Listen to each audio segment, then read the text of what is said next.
우리 튀르키예에 지진이 있었죠. 터키죠. 우리가 알고 있는 터키 그리고 시리아가 함께 지진이 있었습니다. 최초 보도 때는 사망자가 250명 정도라고 보도가 됐는데 하루 만에 사망자가 2,000명으로 바뀌었고 이제 지금은 사망자만 4만 명을 훨씬 넘는 이미 골든 타임은 지났고요. 아마도 더 많은 사상자가 있지 않을까 그렇게 예측하고 있습니다. 이런 재난들이 있을 때마다 우리는 같은 질문을 반복하죠. 왜 이런 재난이 우리에게 있는가? 왜 이런 재난이 우리에게 있을까? 재난을 바라보는 우리의 시각이 그렇습니다. 요한복음 9장을 보면 예수님께서 길을 가시는데 한 사람을 만나요. 근데 그 사람이 날 때부터 보지 못하는 시각장애인이에요. 이 사람을 보고 제자들이 예수님께 이렇게 묻습니다. 선생님, 이 사람이 날 때부터 보지 못하는 것이 누구의 죄 때문입니까? 이 사람의 죄입니까? 아니면 부모의 죄입니까? 그러면 제자들의 이 질문을 한번 가만히 생각해 보세요. 앞에 태어날 때부터 앞을 보지 못하는 고난을 가지고 살아가는 고난을 향한 고난 가운데 있는 사람들을 향한 아픔 그 마음에 함께하는 공감하는 마음 없이 그저 그 사람을 하나의 어떤 객관적인 사건으로 보고 메마른 가슴으로 던지는 질문입니다. 이 제자들이 던지는 질문은요, 고난 중에 있는 그 사람을 고난과는 상관없이 그저 우리의 생각거리 정도로 생각하는 관찰 정도입니다. 오늘 혹시 우리들에게 이 세상의 아픔을, 고난을 바라보는 우리의 모습이 혹시 이렇게 메말라가고 있는 것은 아닐까? 그런 생각하면서 지난 2014년에 프란치스코 교황이 방한 일정을 마치고 돌아가면서 제자들과 기자들과의 간담회에서 이런 말을 했어요. 인간의 고통 앞에서는 중립은 없다.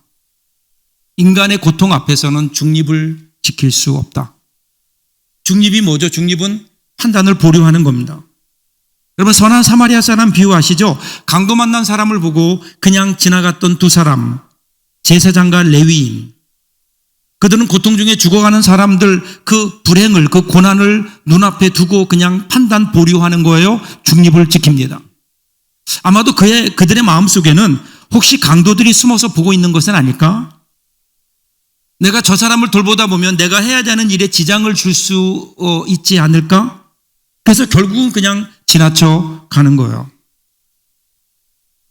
이것이 고난 앞에서 우리는 때때로 중립을 선언하고 있는 것은 아닌가?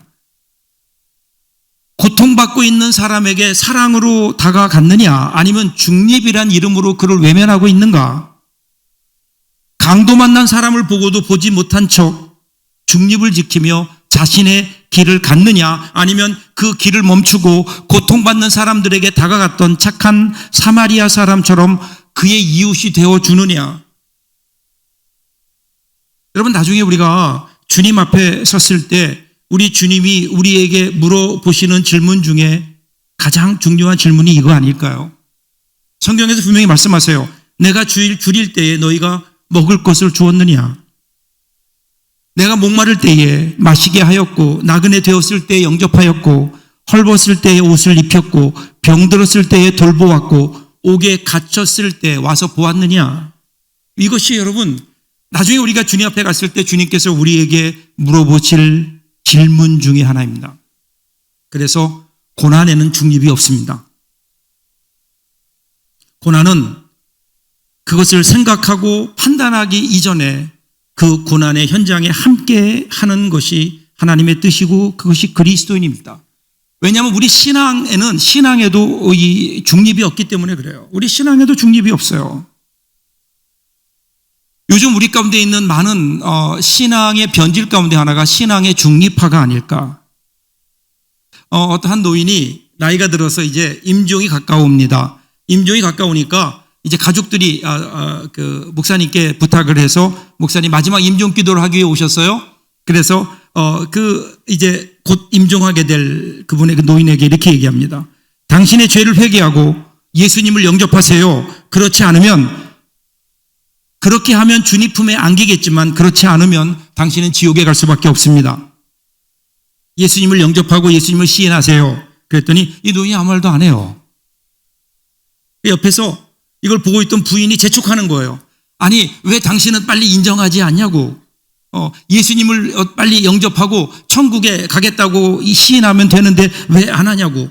그랬더니 가만히 있던 이 노인이 화를 내면서 이렇게 대답했다 그래요. 아니, 내가 지금 어디로 갈지 모르는데, 어디 천국 갈지 지옥 갈지도 모르는 상황에서 한쪽 편만 들었다가 나중에 나에게 화가 미치면 어떻게 하느냐. 양쪽을 다 화나게 할 필요가 없지 않느냐. 그래서 지금 심사숙고하고 있다는 거예요. 이 중립을 지키고 있는 겁니다.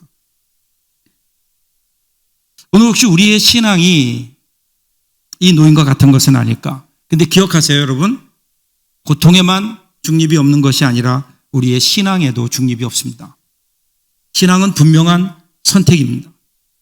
자, 오늘 말씀을 통해서 우리 주님이 그렇게 우리에게 가르쳐 주세요. 22절 보세요. 그때에 귀신 들려 눈 멀고 말 못하는 사람을 데리고 왔거늘 예수께서 고쳐주심에 그 말 못하는 사람이 말하며 보게 된지라.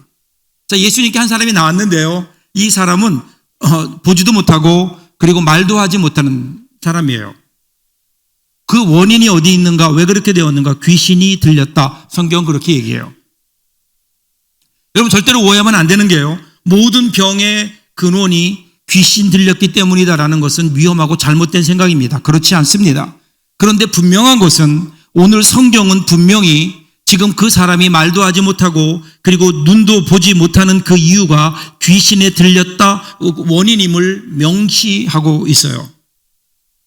성경은요, 오늘 이 땅에서 일어나고 있는 많은 악한 일들의 배후에 분명히 악한 영들, 즉 귀신들이 존재한다고 성경은 가르칩니다. 물론 여기에 말하는 귀신은요, 사람이 죽으면, 특별히 예수 믿지 않는 사람이 죽으면 되는 그런 귀신 아니에요. 뭐 전설의 고향에 나오는 그런 귀신 말고요. 그런 귀신은 없어요.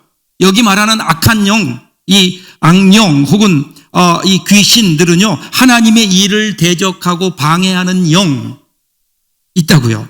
에덴 동산에서 하와에게 선악과를 먹으라고 유혹함으로 그 에덴 동산을 떠나게 만들었던 그 영, 유혹의 영, 악한 영, 이러한 영들, 성경은 이러한 영들을 가리켜서 총체적으로 귀신 그렇게 부르는 겁니다.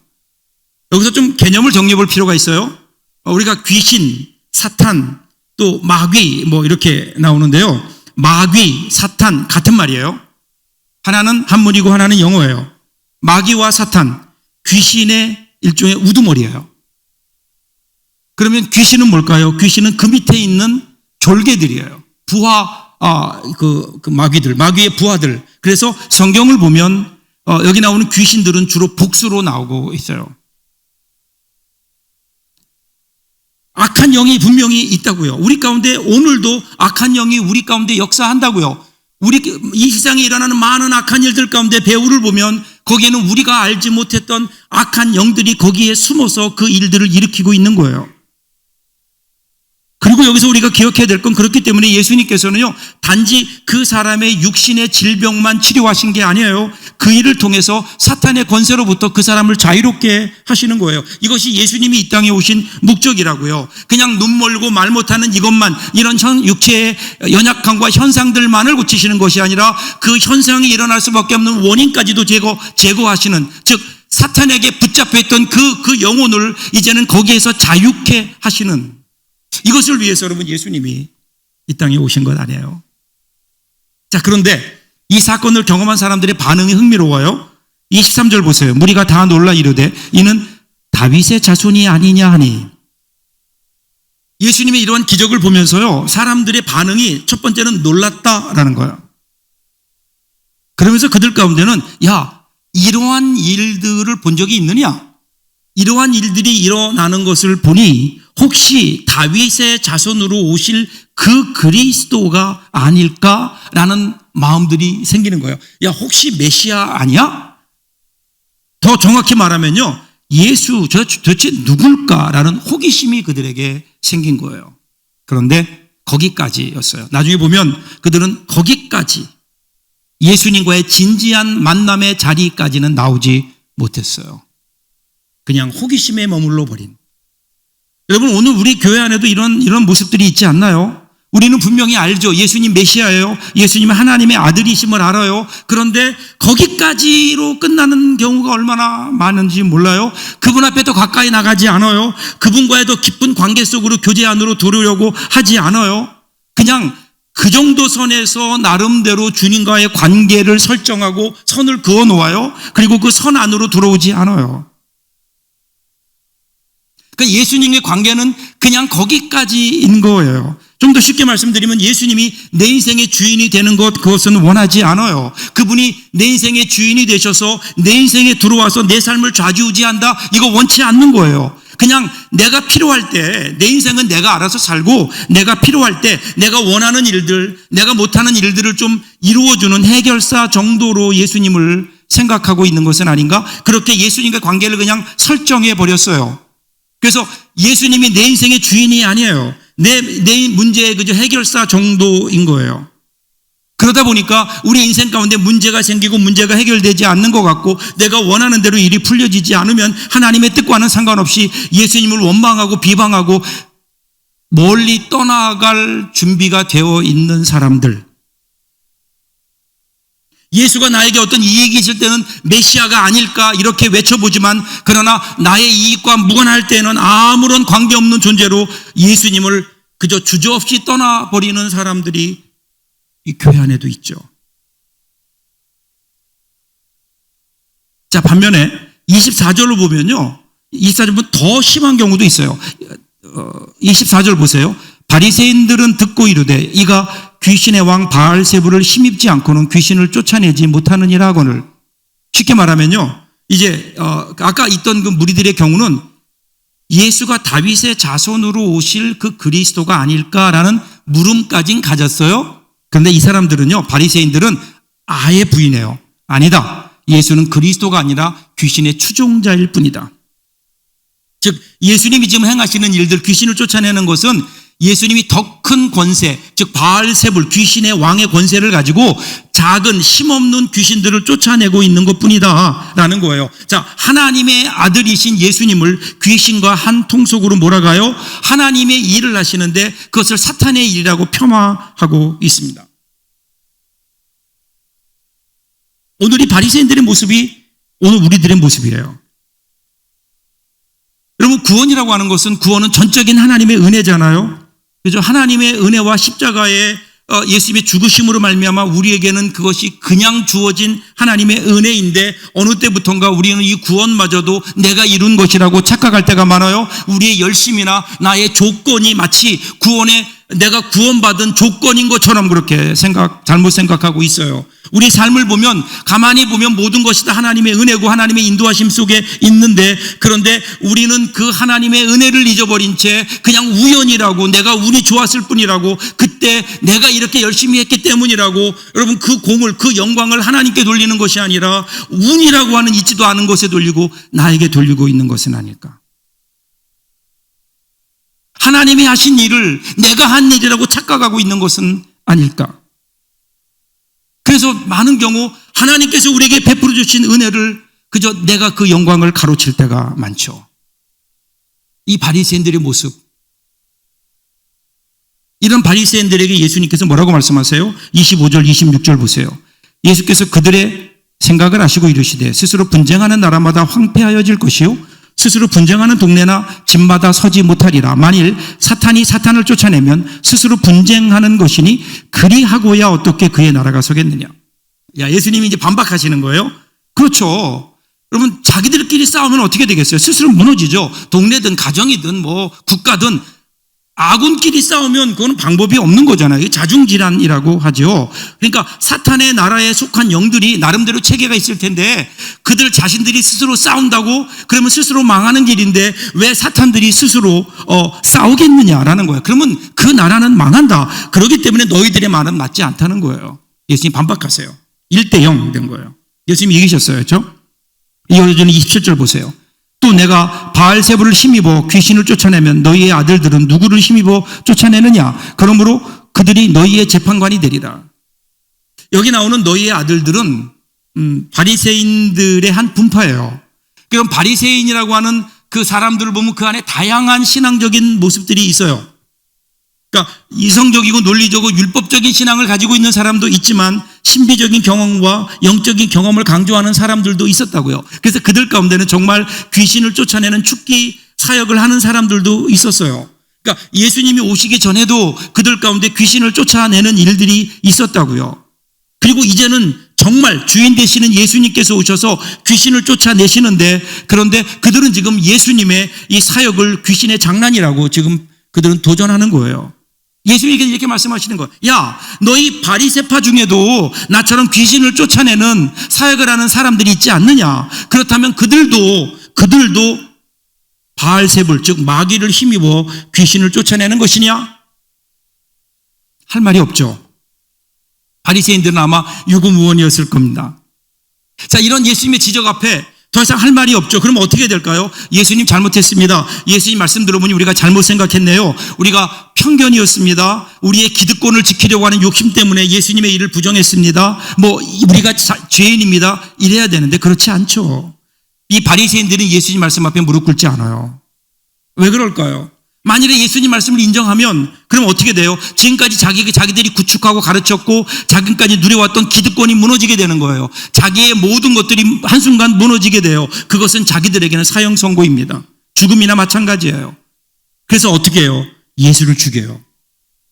자기들이 죽는 대신에 예수를 죽입니다. 지금 바리새인들은요, 자기의 나라를 만들어 놓은 거예요. 자기가 만든 그 나라를 지키기 위해서 그 나라와는 비교도 안 되는 하나님의 나라가 임했는데 그 하나님의 나라를 부인하는 거예요. 거기엔 관심도 없어요. 그래서 하나님 나라로 이 땅에 오신 예수를 결국은 십자가에 죽이는 거예요. 그래서 예수님은요, 하나님의 나라를 강조하십니다. 28절 보세요. 그러나 내가 하나님의 성령을 힘입어 귀신을 쫓아내는 것이면 하나님의 나라가 이미 너희에게 임하였느니라.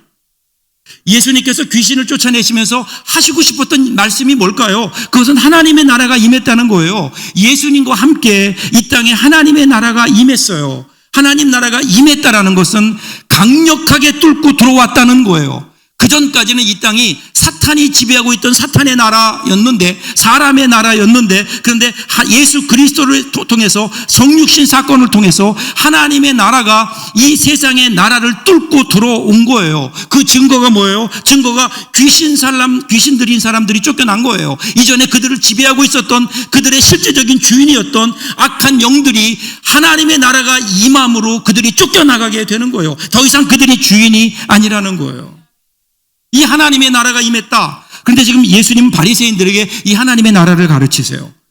바리새인들은요, 하나님의 나라에 관심이 많았죠.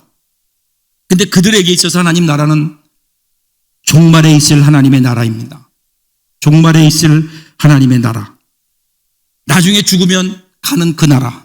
근데 예수님은 아주 역설적인 말씀을 하시잖아요. 너희들이 그토록 원하는 하나님의 나라, 그게 어디 있는데? 그게 지금 어디 있는데? 너희는 어떻게 거기에 갈 건데? 아니라 하나님의 나라는 이미 너희 가운데 들어와 있다는 거예요. 그래서 예수님께서 이 땅에 오셔서 처음 전하셨던 복음이 뭐예요? 회개하라. 하나님의 나라가 가까웠다는 거예요. 하나님의 나라가 가까이 있다는 거예요. 이제 이 땅에 왔다는 거예요. 29절 보세요. 사람이 먼저 강한 자를 결박하지 않고서야 어떻게 그 강한 자의 집에 들어가 그 세간을 강탈하겠느냐.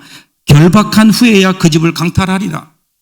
자, 하나님의 나라가 임한 거예요. 하나님의 나라가 분명하게 임했어요. 자, 귀신이 쫓겨나는 사건은 이제 예수님께서 마귀를 결박하셨고 스스로의 힘으로는 벗어날 수 없는 우리가 자유롭게 된 거예요. 이것은 하나님의 나라가 임했어요. 그것도 아주 강력하게 임했어요.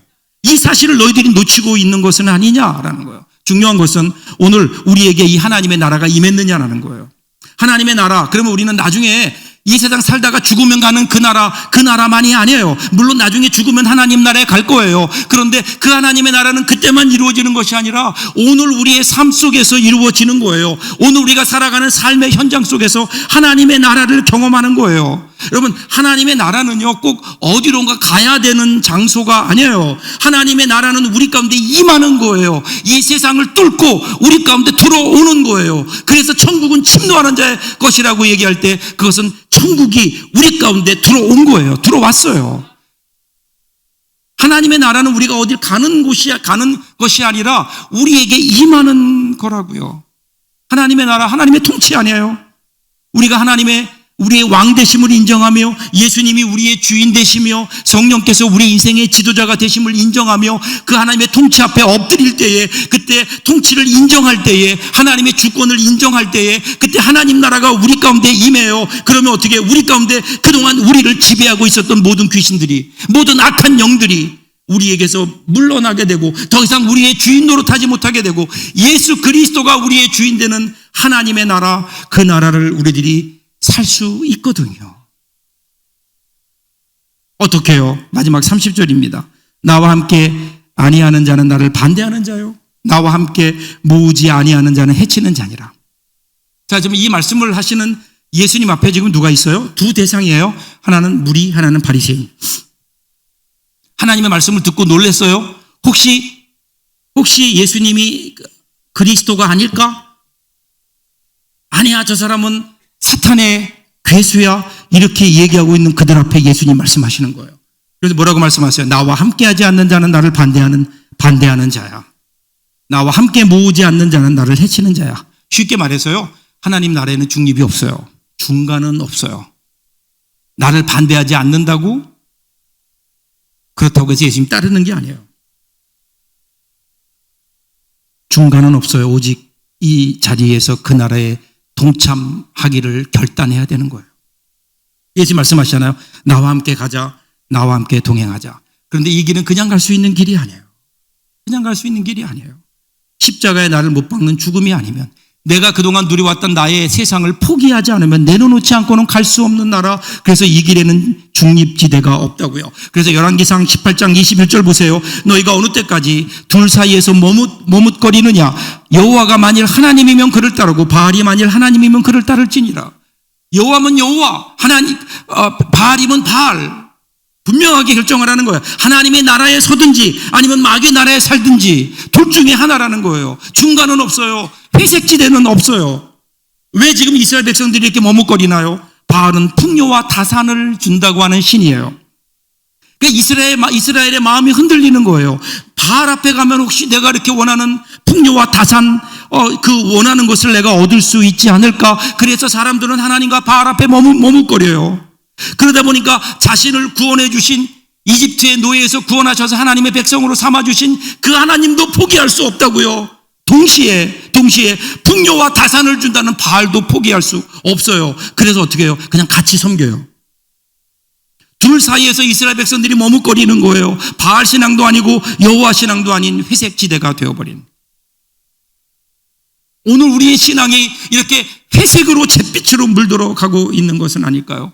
사랑하는 여러분, 우리가 신앙생활하면서 교회 안에 보면요, 이 회색지대가 점점 넓어지고 있어요. 이 중립지대가 넓어져요. 누가 이렇게 만들까요?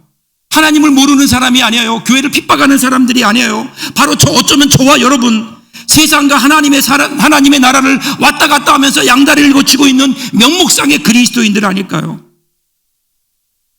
교회 안에 중간지대, 중립지대가 넓어지면서 교회는 복음의 힘을 잃어버립니다.